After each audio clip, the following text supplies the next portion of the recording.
And your last comic, folks, give it up for Jase.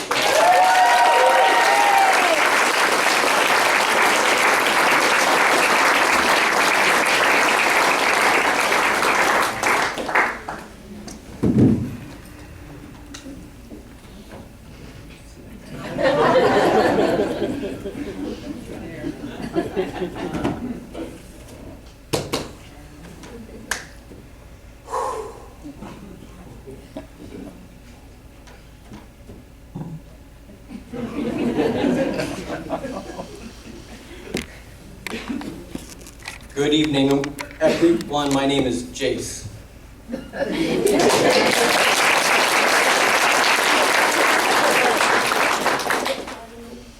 Wait for everyone to finish applauding. Good evening, everybody. My name is Jase, and welcome to the show. I love having a name like Jase. It is one of those one-of-a-kind, unique names where I never have to identify with my last name. It's like I come from a long, famous line of those celebrities that also, too, they don't have to use their last name. People like Cher, Madonna, Moses. So this is a show for Mental Health Week, so welcome. It's about comics that have a diagnosis, and we're being comedians. So I thought I really fit into this show because I've been diagnosed with bipolar, ADHD, OCD, PTSD, and DTD. Now the great thing about all that is when you buy 5 labels, you get 1 for free.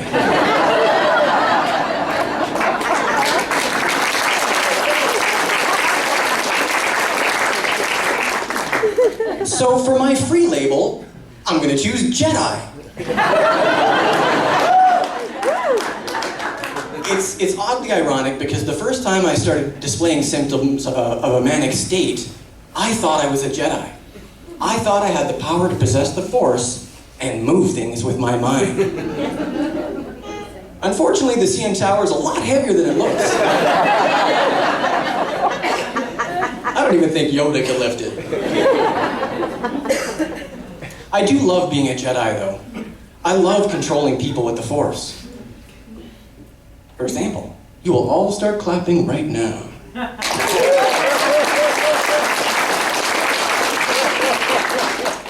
You will also give us all a standing ovation later tonight. These are not the droids you're looking for. It took me a long time to get, excuse me. It took me a long time to get a diagnosis. And once I got it, they wouldn't stop giving them to me. It's like I was really, special, you know? I felt like I kept winning awards. And the winner of the best hyperactive performance in a daytime series goes to Jase!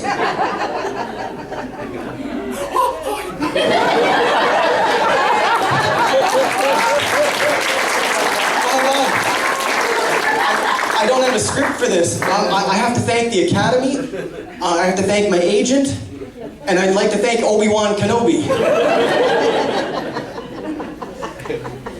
You know, I don't envy a lot of you tonight, you know, the caring and sensitive individuals that you are. You're probably worried about sending me off into a depressive episode if you don't laugh at my jokes. Don't worry, I've got a counseling appointment set up for right after the show. If that fails, I've got a bed reserved at the psych ward. I tell you though, when I disclose about my mental illness, I get the same reaction as when I tell people that I'm a Toronto Maple Leafs fan. They look at me, they tilt their head with sympathy and say, "Oh, I'm so sorry to hear that." That's true. According to the DSM-5, bipolar is listed as a disability. Really? No way, man. When I'm in a manic state, I am extremely productive. So what if that means I start painting my house at 4 in the morning? The color pink. Or that I started in my bedroom where my girlfriend was presently sleeping. It's okay though, she'll come to forgive me. Her favorite color is pink. You know, there's a lot of myth around ADHD and those who have it, and they say that we have a hard time staying focused, and we can't pay attention to things that are important. Oh, David, I love your shirt. I gotta ask him where you got that. Yeah, so people that have ADHD, we have trouble staying focused, and we have a difficult time staying on oh my God, it's 8:15. I'm supposed to go for my bike ride. You all want to go for a bike ride? Yeah, apparently hyperactive people can't stay in the moment. Actually, yeah. For example, I've got a good story here. Last week I went out on a date.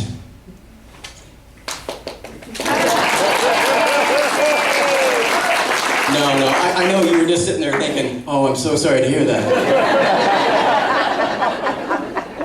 So I went on a date with this lady and her dog, and we went to the dog park. I didn't say a word to her the whole time. I just talked to her dog. Who's a good boy? Who wants to play fetch? You want to go for a bike ride? To be completely honest with you though, it can be difficult to focus and sit still. Especially after I've been bit by a spider. It's so painful just sitting there waiting for my superpowers to develop.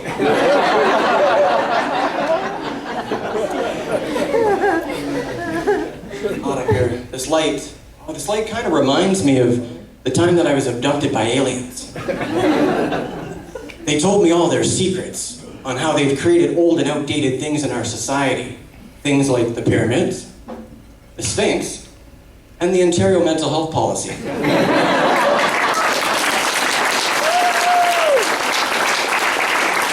Oh, you know it's true, right? Clearly, people from another planet built that.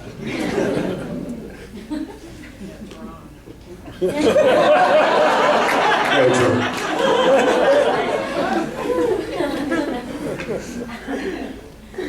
So, one of the lovely words that I've heard to describe me is that I am a mental health consumer.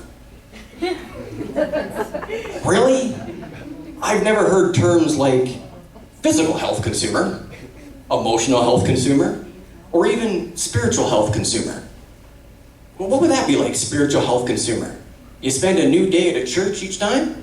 You know, like this Saturday, I'm gonna go to synagogue. I'm gonna grow a beard for it. I'm gonna get a yarmulke. And then I'm gonna get circumcised. If I'm gonna be a consumer, I'm going all the way.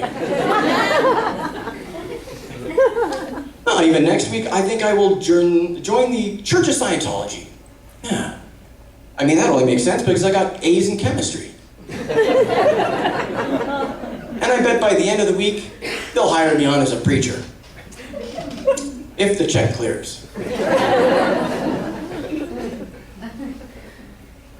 Now, I have to admit it, I really love counseling. You know, like, I love counseling. I've laid out on leather chairs and I've spilled my guts about how I feel. I've even yelled at imaginary people in an empty chair. Damn it, Dad! Why did you always wear Speedos to my pool parties?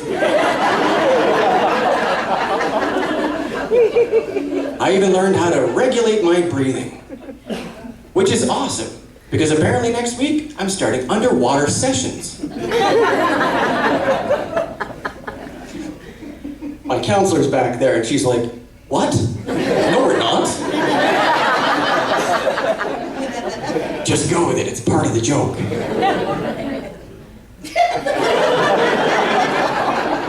I think I got through. Going to counseling is a lot like going to Las Vegas. What happens there, stays there. That's awesome. So now I just need to elope with a stripper. I have to lose all my money, and I have to go watch Celine Dion. Wait, if this is a show about reducing stigma, I can't use the word stripper, can I? I have to use the correct term, which is artistic director of male satisfaction.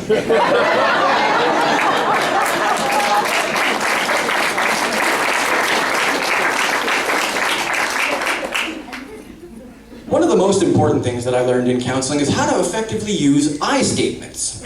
So just the other day, I was at the Walmart and this huge dude steps right in front of me at the checkout. So I'm like, excuse me, but when you cut in front of me like that, I feel disrespected.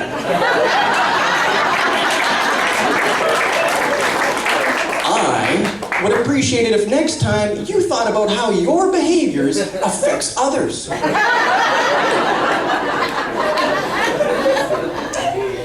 As I picked myself up off the floor, I noticed there was no more line at the checkout.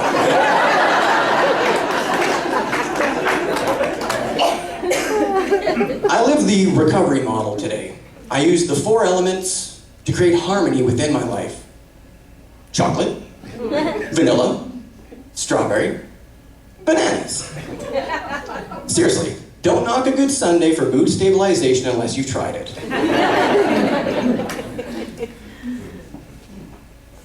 I've lived a pretty exciting life with and without manic states. Manic states. That sounds kind of funny. And now, ladies and gentlemen, we present to you the 51st state of the United States of America, manic. Also the home of the world's largest Prozac pill. And you know the Americans would probably have problems spelling it, and spell it maniac. It's so easy to make fun of Americans, you know, and they're not even here to defend themselves. But it's not like it matters, they wouldn't get the joke anyway. So I've spent 8 years of my life working on cruise ships, and I absolutely loved my job. But it kind of backfired the night that I started a bonfire up on the Lido deck. I don't get it, I brought s'mores for everybody. So one of the roles that I had at sea was as an activity staff. So that meant I spent a lot of time socializing and dancing. Now, a young, energetic guy like me, I've always had a way with the ladies. Except the average age on cruise ships for the women is 73. So yes, I danced with a lot of older ladies. And for an energetic guy like me, that's really challenging. Especially when I taught them how to twerk.